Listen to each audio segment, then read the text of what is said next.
இஷ்டம் அது. நான் யார்கிட்ட மணி கேட்கணும் பேசணும் என்னோட இஷ்டம். அவங்க யாரும் ஸ்கோர் பண்றதுக்கு? அவனும் வாங்கி விட்டான், நானும் வாங்கி விட்டேன், அவ்வளவுதான்.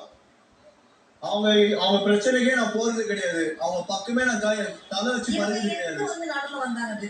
அவங்கதான் நான் துண்டிக்கிறேன்னு அவங்கதான் வந்து கட்டினாங்க. கேட்டா வந்து நான் ஒரு தலைய வந்து இப்படி அவமதிச்சிருக்க கூடாது.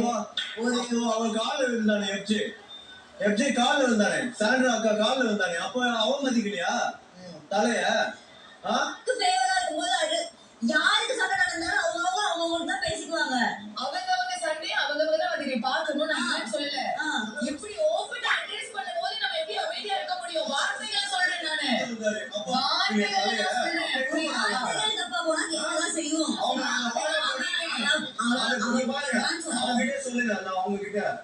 இப்போ சாண்ட்ரா கால்ல வந்து எப்ஜே விழுந்தா, தலையில விழுந்தா, நீங்க அமைதியா இருந்தீங்களா? அப்போ நீங்க பக்கத்துல வந்து